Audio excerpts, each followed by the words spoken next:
যখন তুমি কোরআন শুনবা, হাদিস শুনবা, তাহলে তোমার জীবনের বহুত ভুল অবশ্যই তোমার ধরা পড়তে পারে। হে বান্দা, তুমি হতাশ হয়ে যেও না, চারটা কাজ করবা। কয়টা? জোরে কোন কয়টা? চারটা কাজ তুমি করবা। আল্লাহ ইশারা দিয়েছেন, ইল্লা মান তাবা ওয়া আমানা ওয়া আমিলা আমালান সালিহা। জোরে জোরে বলুন আল্লাহু আকবার। কিন্তু কেউ যদি তওবা করে, গুনাহ করেছ, বান্দারে তুমি তওবা করো। তওবা না করলে তোমার গুনাহ মাফ হবে না, মাফ হয়েই যাবে, তুমি তওবা করবা। একটা ছোট্ট কাহিনী মনে পড়েছে আয়াতের মধ্যে, আল্লাহ বলেন, একটা কাহিনী মনে পড়েছে। মুসা আলাইহিস সালামের জামানায় আল্লাহ রব্বুল আলামিন একবার মেঘ বন্ধ করে দিলেন।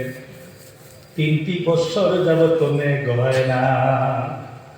40,000 মানুষ নিয়ে ময়দানে তিনি দোয়া করতে গেছেন।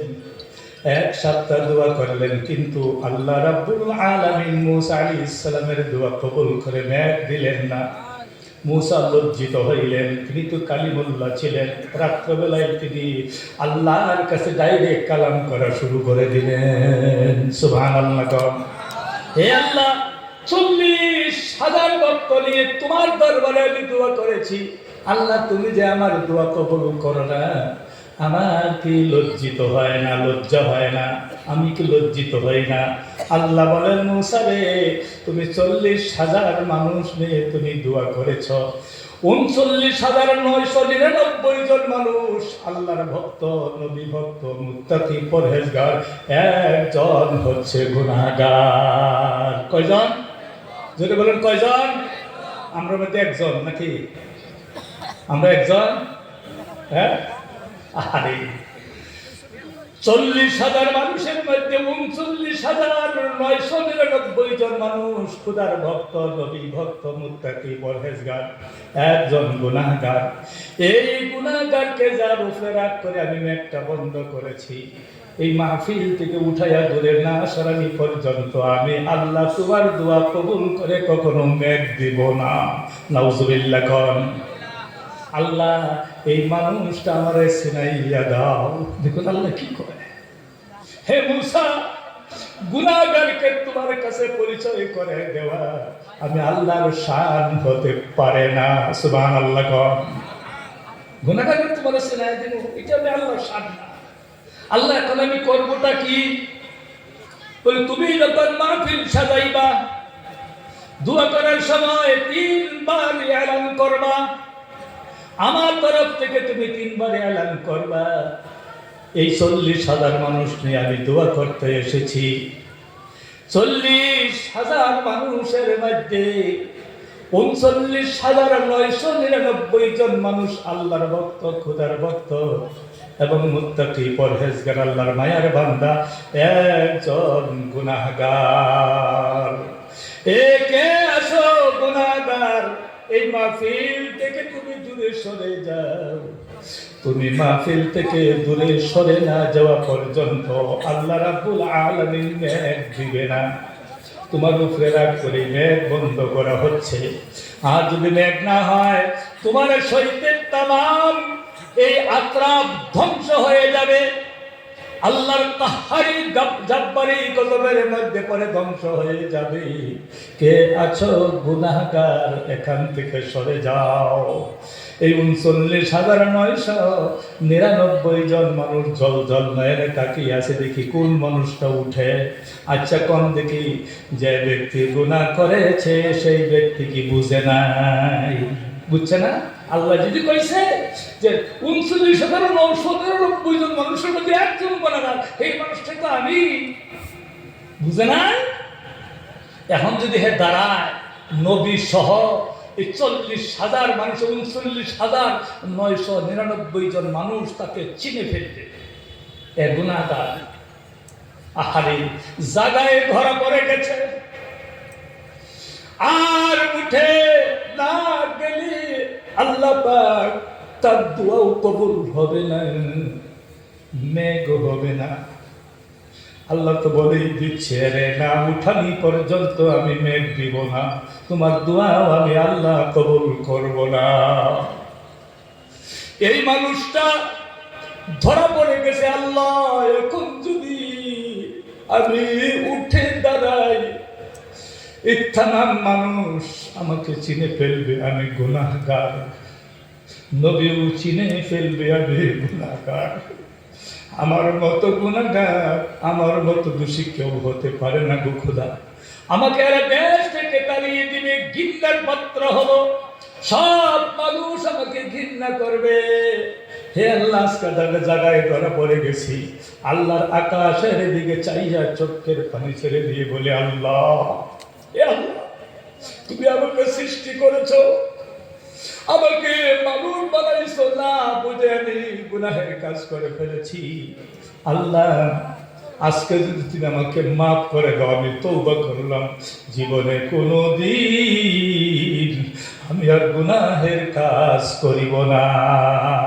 চোখের পানি যখন ফেলে দিচ্ছে, অমনি মেঘের দ্বারা ছুটে গিয়েছে। সুবহানাল্লাহ বলুন। মুসা আলাইহিস সালাম আল্লাহর কাছে ফরিয়াদ করে বলেন, আল্লাহ, তুমি এলান করতে বললা, আমি বারবার 3 বার এলান করলাম, একটা মানুষ উঠে গেল না, আবার তুমি মেঘ দিলা, বিষয় বুঝলাম না। আল্লাহ বলেন, মুসা রে, হে মুসা, যার উপরে রাগ করে আমি মেঘ দিছিলাম, তার ওসিলায় তোমাকে আমি মেঘ দিলাম। সুবহানাল্লাহ, তার ওসিলায় আমি মেঘ দিলাম। এই জন্য বলা হচ্ছে, তোমার যখন ভুলটা ধরা পড়ে গেছে, আর তুমি বাহিরে চাইও না, বামে চাইও না, সম্মুখে না, পিছনে না, জায়গায় তুমি তওবা করে নাও। সুবহানাল্লাহ কোন। আমরা করবো ইনশাআল্লাহ, তারা করে ইনশাআল্লাহ আমরা তওবা করে নেব। আল্লাহ রে, আল্লাহ যদি মাফ করে দেয়, এই মাহফিলটাই তো কামিয়াব হয়ে যায়। আল্লাহ যদি মাফ করে দেয়, এই মাহফিলের মতো কামিয়াব মাহফিল কোনটা হতে পারে বলুন দেখি? আমরা বদলাম সেজেছি, আজকে যদি তওবা করে আল্লাহ ওলিকে সামনে নিয়ে আমরা একটু আল্লাহকে চোখের পানি ফেলে দিতে পারি, আল্লাহ এই মুসলমান জাতিকে আল্লাহ কামিয়াব করে দিবে। জোরে কোন সুবহানাল্লাহ। কিন্তু তওবা করতে হবে আমার বন্ধুগণ। 1 নম্বর তুমি তওবা করবা। 1 নম্বর কি? জোরে বলুন। 1 নম্বর তওবা। 2 নম্বর ও আমানা, আর যারা ঈমানকে মজবুত করেছে। তওবার পরে যে ঈমানের কথা কেন বললো?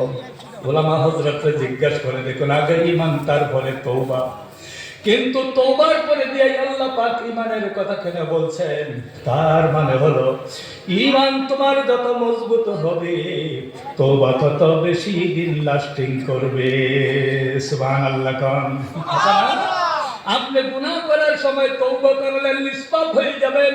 যখন গুনাহ করতে যাবেন, কেউ দেখে না, কে দেখে?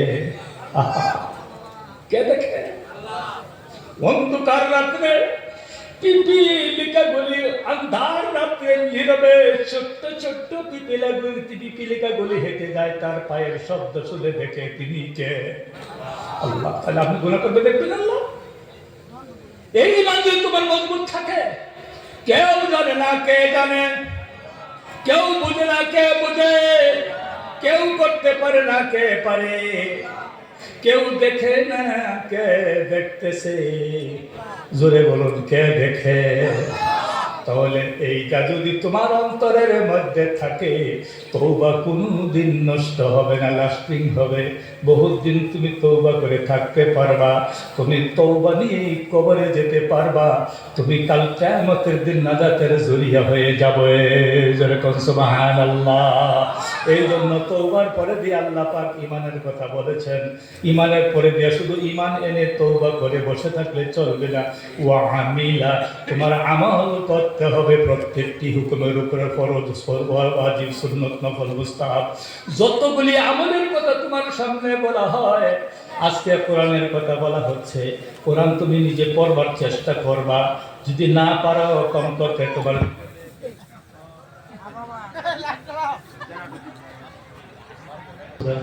সুবহানাল্লাহ, আলহামদুলিল্লাহ, ওয়ালা ইলাহা ইল্লাল্লাহ, সুবহানাল্লাহ, আলহামদুলিল্লাহ ওয়ালা ইলাহা ইল্লাল্লাহ জোরে লা ইলাহা ইল্লাল্লাহ আরো জোরে লা ইলাহা ইল্লাল্লাহ লা ইলাহা ইল্লাল্লাহ আরো জোরে লা ইলাহা ইল্লাল্লাহ জুসের শহীদ লা ইলাহা ইল্লাল্লাহ লা ইলাহা ইল্লাল্লাহ লা ইলাহা ইল্লাল্লাহ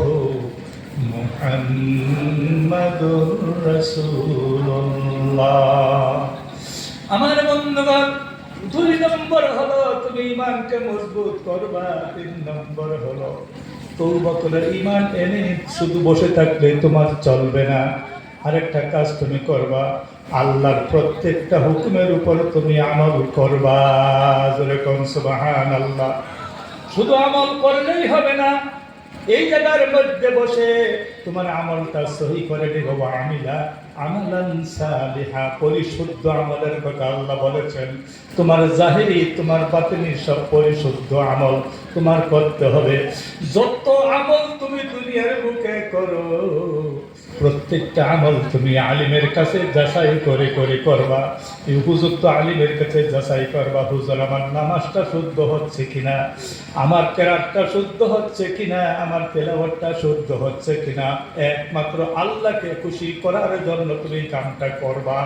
এটা হচ্ছে আমলে সালিহা। এই 4টা কাজ যদি তুমি করো, ফাউলাইকা ইউবাদদিলুল্লাহু সাইয়্যাতিহিম হাসানাত। আল্লাহ কি বলছে রে বন্ধু? আল্লাহ বলছেন ফাউলাইকা ইউবাদদিলুল্লাহু সাইয়্যাতিহিম হাসানাত। জীবনে তুমি যত গুনাহ করেছো, তোমার গুনার খাতাটা আমি সাফ করে দিব। হুজুরে কোন সুবহানাল্লাহ। জীবনের সব গুনাহ আমি আল্লাহ তোমাকে মাফ করে দিব। গুনাহের খাতাটা যখন সাফা হয়ে গেল, এইটা আমি খালি রাখবো না। তোমার যত গুনাহ তুমি করেছো, প্রত্যেকটা গুনাহের বিনিময়ে নেক আমলের দ্বারাই তোমার পরিপূর্ণ খাতাটা করে দিব। জোরে কোন সুবহানাল্লাহ। বেগুনের বাচ্চার মতো বানায়া আমি আল্লাহ তোমাকে বাড়িতে পাঠাইয়া দিব। হে ভাই, এত সুযোগ থাকতে আজকের মাহফিলে এসেছি, এত সুযোগ থাকতে আমরা যাতে ভুলটা না করি ইনশাআল্লাহ। ইনশাআল্লাহ খাসলতটা যাতে আল্লাহ নবীর মতো হয় ইনশাআল্লাহ। আর মনে নেই, সুন্দর করে জীবন করুন, সুন্দর করে নিজের নামাজ পড়বেন। আপনি দেখবেন কোরআন শরীফের মধ্যে যেখানে নামাজের কথা বলছে আল্লাহ পাক, ওয়ায়ুকিমুস সালাতা, এই যে দেখুন একটা কথা, আল্লাযীনা আমার মৌজুটা বেলে কিন্তু খালি অন্যদিকে যায়। আমার কি করে আমার উপায় তো নাই। আল্লাযীনা ইউমিনুনা বিল গায়বি ওয়া ইউকিমুনাস সালাতা ওয়া মিম্মা রাযাকনাহুম ইউনফিকুন। জোরে জোরে বলুন আল্লাহু আকবার। এখানে 3টা ইবাদতের কথা আল্লাহ বলেছেন। 1 নম্বর হলো ইবাদতে কলবি বা ইবাদতে আকলি।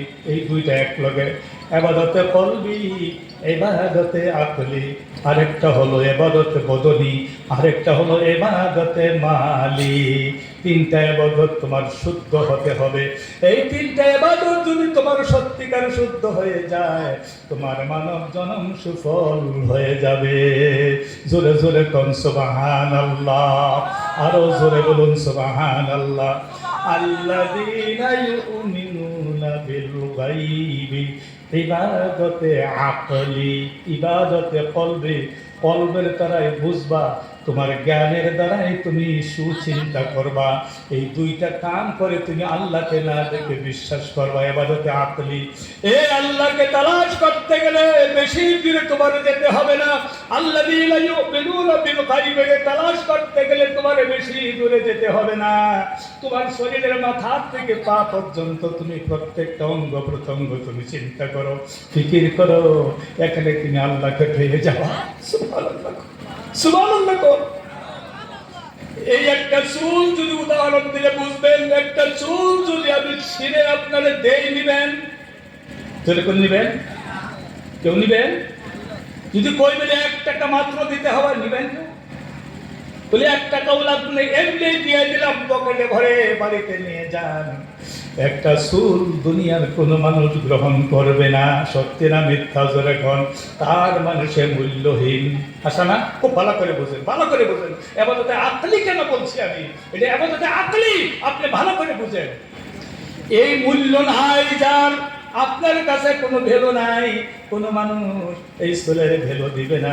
এই চুলটা যদি ছিঁড়ে পড়ে যায়, মুর্শিদ থেকে মুগরিব পর্যন্ত, সীমাল থেকে জনু পর্যন্ত, তামাম পৃথিবীর বুকে যত ডাক্তার, বুদ্ধিজীবী, বৈজ্ঞানিক আছে, সবার কাছে গিয়া যদি বলুন, ভাই আমার একটা চুল মাথার থেকে ঝরে পড়ে গেছে, আমার চুলটা আগের মতো করে চামড়ার মধ্যে লাগাইয়া, রুয়া গাছের মধ্যে লাগাইয়া ব্লাডের সঙ্গে কানেকশন করে দিয়েন, পারবে? হ্যাঁ, কেউ পারবে? দুনিয়াতে আছে এরকম শক্তি? তাহলে আপনি এখানে তোমার আকল এখানে খাটাও, ওই বুদ্ধিজীবীরা এখানে আকল খাটাও। একটা চুলের উপরে যদি তামাম পৃথিবীর সমস্ত ক্ষমতা হার মানে কেউ হাত ধরাতে পারে না, তাহলে তুমি মনে মনে বুঝো, তোমার আকলের দ্বারাই তুমি চিন্তা করো, তোমার অন্তরের দ্বারাই তুমি বুঝো, এই চুলের গুরুর মধ্যে এমন মহান সত্তার কুদরতে পরিশ্রমে রয়েছে, যার উপরে কেউ হাত ঘোরাতে পারে না।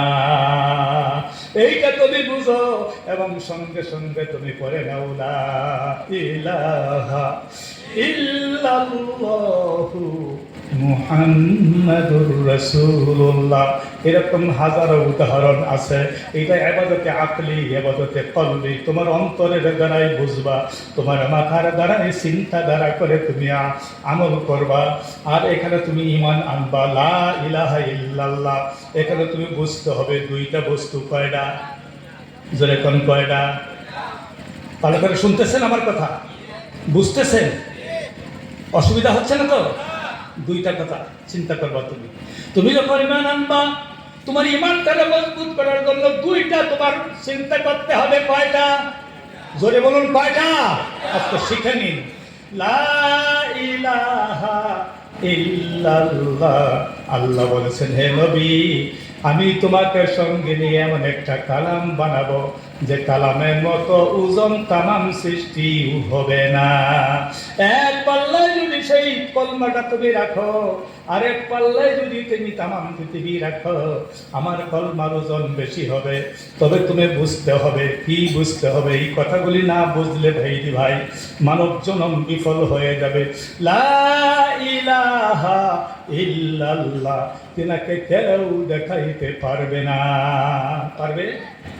আল্লাহ দেখে কই যে হ্যাঁ ভাই গো, লা ইলাহা ইল্লাল্লাহকে কেউ দেখাতে পারবা না। তোমার আকলের দ্বারাই বুঝো। তুমি কি করবা জানো? মুহাম্মাদুর রাসূলুল্লাহ। কিন্তু মুহাম্মদ সাল্লাল্লাহু আলাইহি সাল্লামকে কেউ লুকাতে পারবা না। লা ইলাহা ইল্লাল্লাহকে কেউ দেখাতে পারবা না, মুহাম্মদুর রাসূলুল্লাহকে কেউ লুকাইতে পারবা না। এটা তুমি বুঝো। কেমন করে আমি বানাইয়া দিচ্ছি, আমার নবীকে আমি কেমন করে বানাইয়া দিচ্ছি, এটা ভালো করে বুঝো। লা ইলাহা ইল্লাল্লাহ তোমার ভিতরে, মুহাম্মদুর রাসূলুল্লাহ তোমার বাইরে। সুবহানাল্লাহ, সুবহানাল্লাহ। লা ইলাহা ইল্লাল্লাহ তোমার ভিতরে, মুহাম্মদুর রাসূলুল্লাহ তোমার বাইরে। বাইরে যদি মুহাম্মদুর রাসূলুল্লাহ তোমার না থাকে, তাহলে ইল্লাল্লাহ আছে বলে তার কোনো দলিল তোমার কাছে নাই, নাই, 100% নাই। যদি মুহাম্মদুর রাসূলুল্লাহ তোমার উপরে না থাকে, ইল্লাল্লাহ ভিতরে আছে, এটা কখনো বিশ্বাসযোগ্য হতে পারে না। কথা বুঝছেন বোধহয়? লা ইলাহা ইল্লাল্লাহ ইল্লাল্লাহ বাতিনি, মুহাম্মাদুর রাসূলুল্লাহ হচ্ছে জাহেরি। সুবহানাল্লাহ। কোন তোমাদের আকলের দ্বারা এই কথাটাই তুমি বুঝে নাও। যদি তুমি ইল্লাল্লাহকে পেতে চাও, লা ইলাহা ইল্লাল্লাহ তিনাকে যদি তুমি পেতে চাও, তাহলে মুহাম্মদুর রাসূলুল্লাহর তরিকা তুমি ধরো, তার নাই উঠো, ইল্লাল্লাহর ঘাট পর্যন্ত তোমাকে পৌঁছায় দিবে। জোরে কোন সুবহানাল্লাহ। আর মুহাম্মদুর রাসূলুল্লাহর সুরত তোমার ভিতরে আনার জন্য, তোমার ভিতরে রাখার জন্য, এটার ফর্মুলা হচ্ছে 1 নম্বর মাদ্রাসা। জোরে জোরে কোন সুবহানাল্লাহ। এখন আসুন এই সম্বন্ধে কিছু আলোচনা করি। আমার সময় কতখানি আছে তাও তো আমি জানি না। আমার বন্ধুগণ, মেহেরবানি করে কথাগুলি বোঝার চেষ্টা করুন। ওয়ায়ুকিমুনাস সালাতা, নামাজকে তুমি প্রতিষ্ঠিত করবা। 3টা জীবনে তুমি নামাজ প্রতিষ্ঠিত করবা। কয়টা? জোরে বলুন কয়টা? আজকে ভালো করে শিক্ষা করে যান। কয়টা? 3টা ভাবে তুমি নামাজ প্রতিষ্ঠিত করবা। একটা তোমার ব্যক্তিগত জীবনে, আরেকটা তোমার পারিবারিক জীবনে, আরেকটা তোমার সমষ্টিগত জীবনে। কয়টা হলো? জোরে বলুন কয়টা হলো?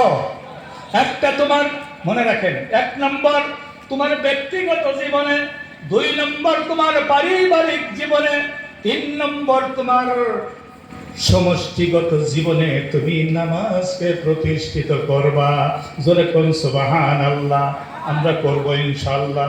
ব্যক্তিগত জীবনে কেমনে করবা? এই যে হিমালয়, উদাহরণ দিলে বুঝবেন। এই যে বিশাল বড় হিমালয় পর্বত আল্লাহ রাব্বুল আলামিন প্রতিষ্ঠিত করে দিয়েছেন। তামাম পৃথিবী মানুষ যদি ধাক্কা মারে লড়বে। যেরকম লড়বে, একটু চুল করে লড়াইতে পারবে? একটা গেলে শোনেন, তামাম পৃথিবীর মানুষ যদি ধাক্কা মারে হিমালয় পর্বতে লড়াইয়া দেব, পারবে? এই যেরকম পারবে? কেউ পারবে? পারবে না। কারণ আল্লাহ প্রতিষ্ঠিত করে দিয়েছে। তুমি হিমালয় পর্বতের মতো তুমি প্রতিষ্ঠা করো। তুমি যখন নামাজ পড়তে যাবা, তোমার সামনে আছে অসুখ, মারবো ধাক্কা। তুমি যখন নামাজ পড়তে যাবা, তোমার সামনে দোকানের ঝামেলা, মারবে ধাক্কা। তুমি যখন নামাজ পড়তে যাবা, তোমার সামনে আছে চাকরি, মারবে ধাক্কা। তুমি যখন নামাজ পড়তে যাবা, তোমার নাতি একটা অসুখ, মারবে ধাক্কা। তুমি যখন নামাজ পড়তে যাবা, তোমার আছে খ্যাত, রহন যদি হালটা ছাড়ে দেই তো আর মুশকিল হবে। এই হালে তোমাকে মারবে ধাক্কা, নামাজের থেকে লড়াই দিবে বান্দা। এইরকম নামাজের আল্লাহু আকবার শব্দ হওয়ার সাথে সাথে হাজারো ঝামেলায় তোমাকে ধাক্কা দিয়ে যাবে। এক চুল পরিমাণ নামাজের তাকবীর উলাট থেকে তোমাকে সরাইতে না পারে, এর নাম হচ্ছে নামাজ প্রতিষ্ঠিত করা। কথা বুঝে আসছে বোধহয়? কথা বুঝাইতে পারছি বোধহয়? হ্যাঁ হ্যাঁ। আপনি 1 পুঁটি মাছ কিনছুন বাজারে, 1 পুঁটি মাছ, 1 পুঁটি মাছের দাম কত গো? হ্যাঁ, 40 টাকা ধরুন, 50 টাকা ধরুন, 100 টাকা ধরুন। হ্যাঁ, প্লাস্টিকে ভরে নিয়ে ফুটি হয়ে সাইকেল মারা যাইতেছে মসজিদের সামনে দিয়া। বলে স্যার, হুজুর আজান তো দিচ্ছে মাগরিবের, হলে আমার পুঁটি মাছটি পচা যাইব। কিরম বুঝুন? 1 টাকা তো 27 টাকাতের সওয়াব পুঁটি মাছের সচ্চাইব। পুঁটি মাছের ধাক্কা মারিয়া 1 পা পচা পুঁটি মাছের ধাক্কা মারিয়া তারে 27 টাকাতের সওয়াবের থেকে বঞ্চিত করেছে। এই নাম নামাজ প্রতিষ্ঠিত হতে পারে না। সত্যি না মিথ্যা? জোরে কোন। আরো হাজারো উদাহরণ আছে। আপনাদের যাতে দুনিয়ার কোনো ঝামেলায় ধাক্কা মেরে আপনাকে সরাইতে না পারে 1 চুল পরিমাণ, এটা নিজের ব্যক্তিগত জীবনে, সমষ্টিগত জীবনে, বাড়ির সবাই যখন নামাজের মধ্যে দাঁড়াবে, আপনার কোনো ওলির কাছে দুয়ার প্রার্থী হওয়ার কোনো দরকার নাই। আপনি সবচেয়ে বড় আল্লাহর ওলি।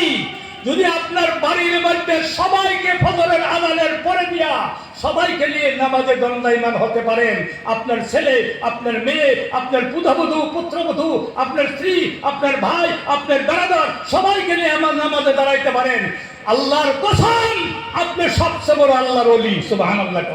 আপনার মতো ওলি আল্লাহর আকাশের তলে জমিনের আরেকজন হতে পারে না। আপনি যে কোনো দোয়া করবেন, আল্লাহ দোয়া কবুল করবে। কিন্তু কই হালাই খারাপ পাইবাই? কিন্তু ওটা কই খারাপ পাইবাই?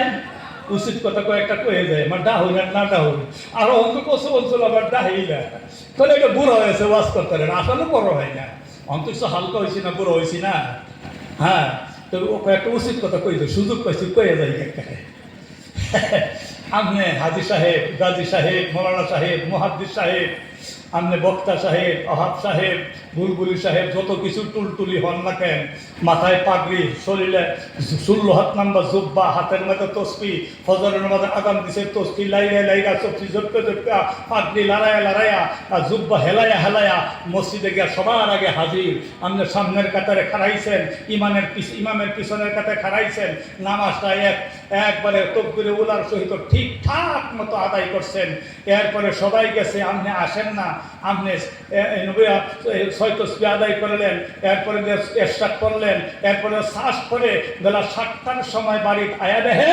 সব ঠিক ঘুমন্ত হাসান আলী সাজরে খান সব ঠিক ঘুমন্ত সবটি এখনো ঘুমায়া আর আপনি নামাজ পড়ে আয়া রে তারা উঠতে না রে কমপক্ষে আমার একটু চা দে পুতের ওটা হইল না বলে বাবারে চা না দিলে তো বাজার থেকে সবাই আনবে না ঘুমায় উঠতে চক্ষু মুখ কেসলে কোনো মতন হাত মুখ ধোয়া দিছে এক ফোঁটা চা খায়া সন্তুষ্ট হয়ে বয়ে থাকছেন আমি আপনারে বলবো হাজি সাহেব আমি আপনারে বলবো বুলবুলি সাহেব আমি আপনাকে বলবো আপনার কাজী সাহেব আমি আপনাকে বলবো আপনি আমির সাহেব আমি আপনাকে বলবো বহুত বড় বুজুর্গ বেনামাজি বলবো নামাজি বলবো কিন্তু কিরম নামাজি এটা কই হালাই খারাপ পাই ভাই কেউ ব্রেনটো লাগে না যে আপনার বাড়ির গরু হলুন না গরু কি গরু হলুন না এই গরুর গোবর জমা করবার লেগে গাঁথা থাকে না গাঁথা একটা থাকে না এটা আমরা কেউ গোবরের টাল আপনারা কি করি গোবরের টাল একটাল গোবরের মধ্যে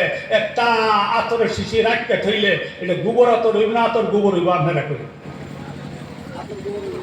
কি কই কথা কই না কে একটাল গোবরের মধ্যে একটা আতরের শিশি গাইতে থইলে এই আতর গোবর হইব না গোবর আতর হয়ে যাইব গা হ্যাঁ আপনি এমন একটা নামাজি একটাল গোবরের মধ্যে একটা আতরের শিশি আমি নমাজ নিয়ে কবরে যাইবান বিশ্বাস করুন না যায় এই জন্য বলা হচ্ছে ইয়া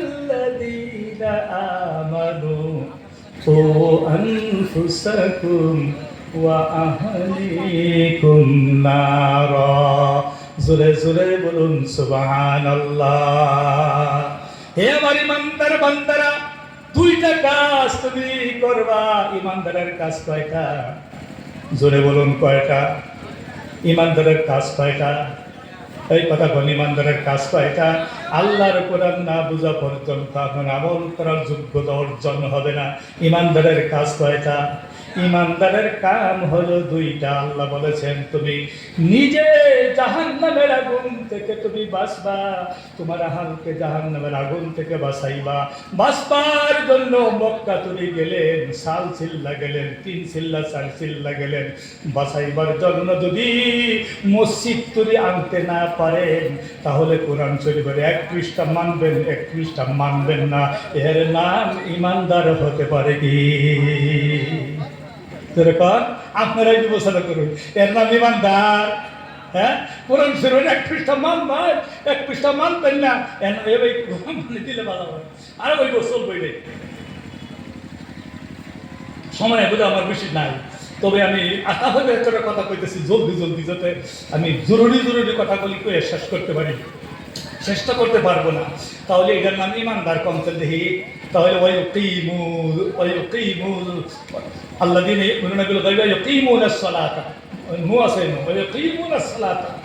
তোর নামাজ তুমি প্রতিষ্ঠা করবো ব্যক্তিগত জীবনে তোমার পারিবারিক জীবনে সামাজিক জীবনে মেহনত করবা নামাজ প্রতিষ্ঠা করার জন্য তুমি কেমন ইমানদার ভালো করে বুঝেন তুমি কেমন ইমানদার তার মানে হলো আমার ভাইরা একটা উলঙ্গ মানুষ কাপড় চোপড় শরীরে কিচ্ছু নাই এই স্টেজের মধ্যে উঠে যদি বলে হুজুর আমারে 2টা কথা বলতে দিবেন কথা কই দিবেন উলঙ্গ হয়ে কাপড় চোপড় না কিনতে একটা সেটা লেংটা হয়ে লেখা রয়েছে খালি যদি কয় বলে ভাই আমাদের যেটা কথা কইবার দিন আপনারা কি করবেন এখন তো দেখি, হ্যাঁ কি করবেন? এটা মুখের দিকে চাইলে বোঝা যায় কি যে করতে পারবে। ঘাড় ধাক্কা দিয়ে লাস্টটা এই দেখা যাবেন। হাসান আমি সার্জন এখন কে লিখে মিজাজ বিগড়ে গেল। ওই কথা বলেন, খুব ভালো করে বুঝেন মিজাজটা বিগড়িল কেন? কাপড় পিন্ধা আমাদের সমাজে প্রতিষ্ঠিত আছে বলে উলঙ্গ মানুষ দেখলে আমাদের চোখকে বরদাস্ত করে না। সত্যি না মিথ্যা? জোরে খান।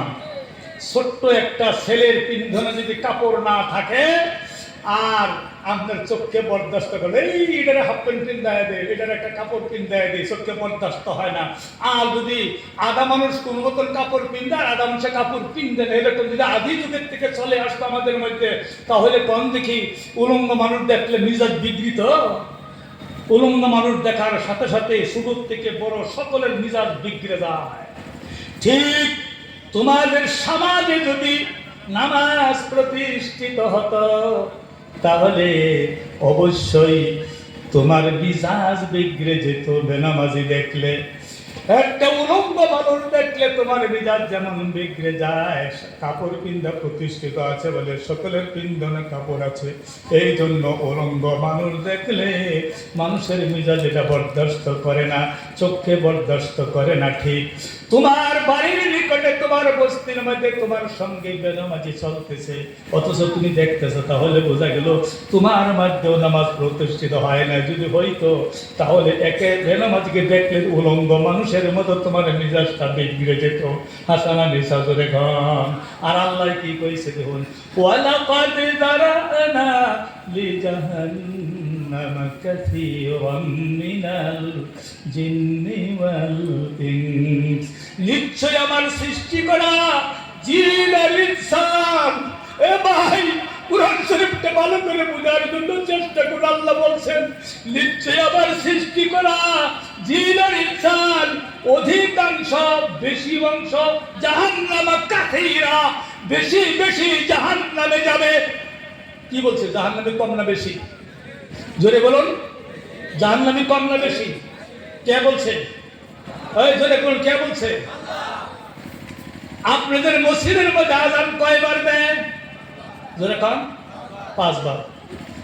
এই যে কসুয়া বাজার, যারা এখানে জন্ম হয়েছেন, বুড়া হয়েছেন, 80 বছর 90 বছর বয়স হয়ে গেছে, তিনি একটু প্রমাণ দিতে পারবেন কি? কসুয়া বাজারে দেখছি মাইক লইয়া ডাকছে হাইয়া আলাল বাজার, হাইয়া আলাল বাজার। এমন প্রমাণ দিতে পারবেন? ডাকছে কোনোদিন? এই ভাই ডাকছে গো, ডাকছে কোনোদিন? হাইয়া আলাল বাজার, হাইয়া আলাল বাজার, আয় বাজারো, আয় বাজারো, ডাকছে কোনোদিন? দুনিয়ার সবচেয়ে ভালো জায়গা কোনটা? যেটা কন সবচেয়ে খারাপ জায়গা কোনটা? গুনাহ করার জায়গা কোনটা? গুনাহ মাফের জায়গা কোনটা? আযান দেওয়ার পরে দিয়া এখানে মানুষ বেশি না বাজারে মানুষ বেশি? ওয়ালাকাদ যারানা লিজাহান্নামা কাসীরা, জাহান্নামে বেশি। এটা আপনার চোখের আউলে না সামনে? যেরকম এই কথা কোন লাগে? চোখের আউলে না সামনে? এই চোখের আউলে না সামনে? আমাদের চোখের সামনে এই পরিদৃশ্য দেখে আমরা বরদাস্ত করতে পারছি, তাহলে আমার ভিতরেও নামাজ এখনো প্রতিষ্ঠিত হয় নাই। বুঝাই উল্টাই করছি নাকি, না মিজাজ বিগড়ে গেছে নাকি জানি না। আমার যুক্তি এইটা, আমার যুক্তি এইটা। গতিকে ভাই, প্রত্যেকে আমরা নামাজের জন্য সমাজে মেহনত করব ইনশাআল্লাহ। হাত বাড়ায় দেই। পারিবারিক জীবনে, ব্যক্তিগত জীবনে, সামাজিক জীবনে আমরা নামাজ প্রতিষ্ঠা করার জন্য চেষ্টা করব ইনশাআল্লাহ। এখন আসুন আমি একটা আয়াত শরীফ তিলাওয়াত করি। সময় কত নিয়ে আছে? আছে? আচ্ছা, যদি আছে তাহলে আর একটু কথা কয়ে যায় ইনশাআল্লাহ আপনাদের সামনে। আমার বন্ধুগণ, খুব লক্ষ্য করুন, আমি সর্বপ্রথম একটা আয়াত শরীফ তেলাওয়াত করেছিলাম। আল্লাহ বলেছেন ওয়াল্লাযীনা আমানু ওয়া হাজারু ওয়া জাহাদু ফি সাবিলিল্লাহি ওয়াল্লাযীনা আওয়াউ ওয়া নাসারু। এরপরে আল্লাহ বলেছেন উলাই উলাইকা হুমুল মুমিনুনা হাক্কা। সুবহানাল্লাহ বলুন। নারে তাকবীর, নারে তাকবীর। মুফতি আব্দুল করিম সাহেব, হযরত মাওলানা শেখ মুফতি আব্দুল করিম সাহেব, নারে তাকবীর। আমার হায়াত বোধহয় এওয়াজের হায়াত বোধহয় এখানে শেষ। তবে ভাই, ইমানের সঙ্গে আরো 4টা বস্তু থাকতে হবে। আচ্ছা, আমরা যে স্কুলে পড়ি, সার্টিফিকেট না থাকলে, এই স্কুলে আপনি বিএ পাস করছেন, এমএ পাস করছেন, ল পাস করছেন, সার্টিফিকেট হাতে নাই, আপনি চাকরি পাবেন? যদি বলুন চাকরি পাবেন? আপনার শিক্ষার কোনো ভ্যালু আছে? বাজারে যে মাইক যেটা, ভাই আমি বিএ পাস, আমি বিএ পাস, ওই তোমার বিয়ে দেখি তোমার সার্টিফিকেট নাই, কি দেখে যাইব কোন তো দেখি? হ্যাঁ হ্যাঁ, সার্টিফিকেট থাকবো। আর সার্টিফিকেটটা দিবে কে? বাজারের মানুষে দিবে? আমি দিব? বড় আলিমে দিবে? কে দিবে? স্কুলের প্রিন্সিপাল আছে না? স্কুলের প্রিন্সিপাল না দিতে হবে। ঠিক, আমি যে ইমানদার, ইমানের সার্টিফিকেট লাগবে না? যেরকম লাগবে না? ইমানের সার্টিফিকেট লাগবে না? ইমানের সার্টিফিকেট দিবেন কে? আল্লাহু আকবার বলুন। ইমানের সার্টিফিকেট কে দিবে? আল্লাহর তরফ থেকে। যতক্ষণ পর্যন্ত তোমাকে ইমানদার বলে সার্টিফিকেট দিবে না, ততক্ষণ পর্যন্ত তুমি ইমানদার, ভুয়া ইমানদার।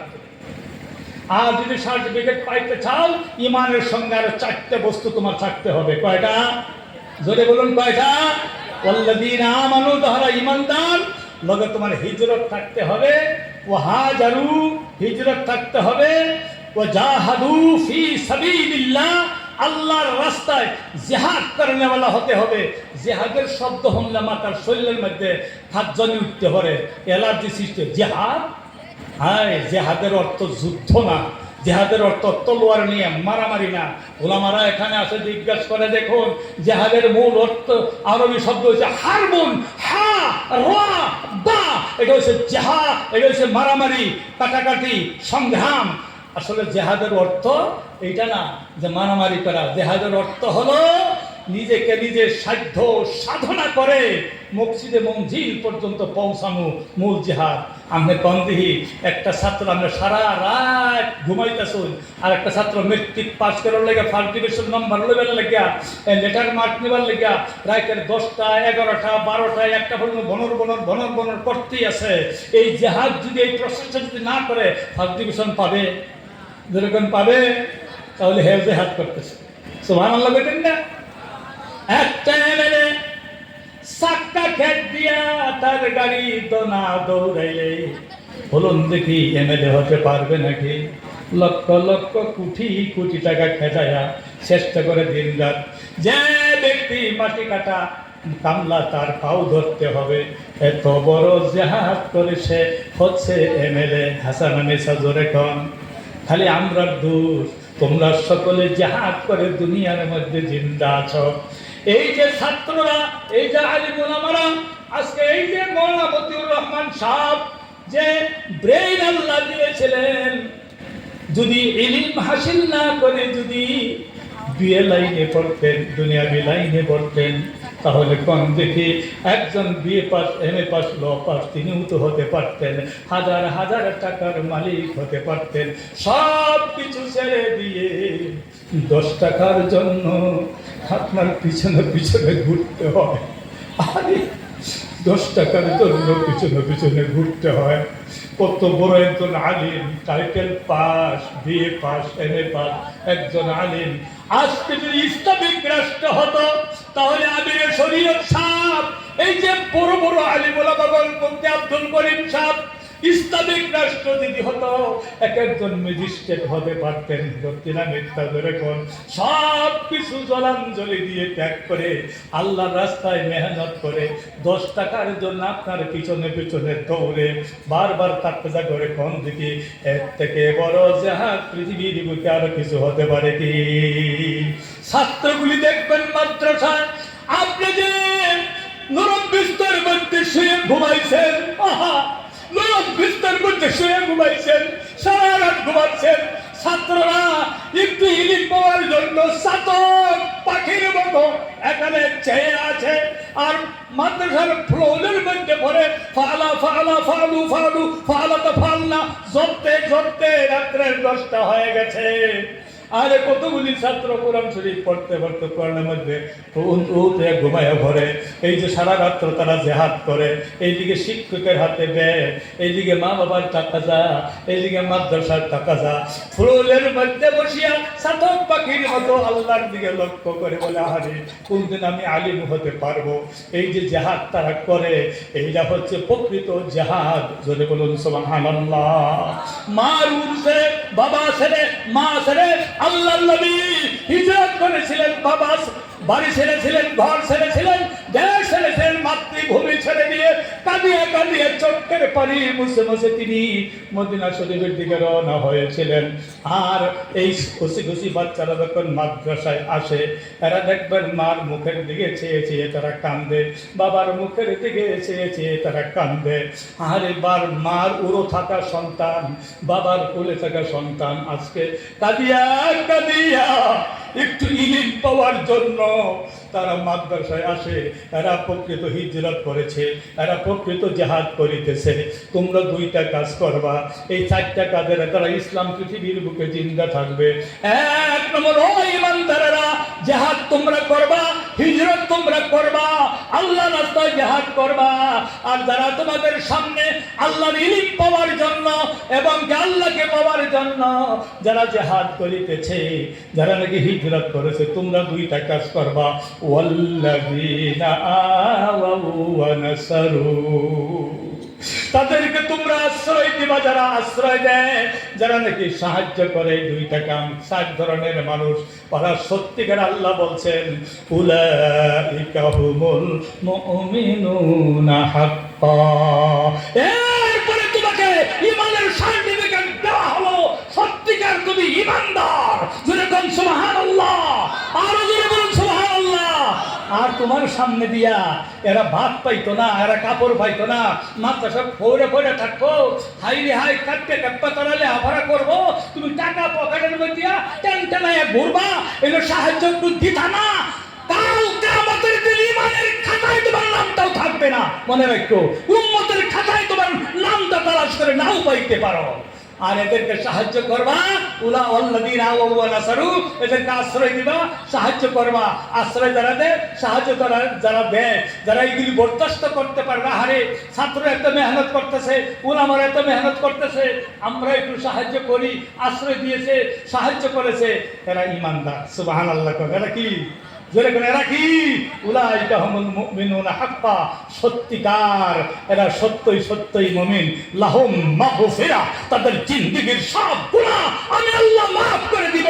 যেরকম সুবহানাল্লাহ। ওয়া রিজকুন কারীম, তাদেরকে আমার জান্নাতি রিজিক দ্বারা পরিপূর্ণ করে দিব। যেরকম সুবহানাল্লাহ। আমরা করব ইনশাআল্লাহ। হাত বাড়া দেই, হাত বাড়া দে। আল্লাহ তুমি কবুল করো, এই মাদ্রাসাকে তুমি কবুল করো। বহুত পুরানা মাদ্রাসা, বহুত বড় বড় ছাত্র, যিনি আমার করে ওয়াজ করবেন, আশাবাদ দেখবেন বিজ্ঞ আলিম, তিনিও এই মাদ্রাসার ছাত্র। আহারে ভাই, ভাগ্য খুলে দেবে, আমরা সাহায্য করবো ইনশাআল্লাহ। আল্লাহ আমাদেরকে আমলের জন্য তৌফিক দান করুন। ভুল বেয়াদবি গুস্তাখি মাফ চাই। وآخر دعوانا الحمد لله رب العالمين. السلام عليكم ورحمة الله وبركاته.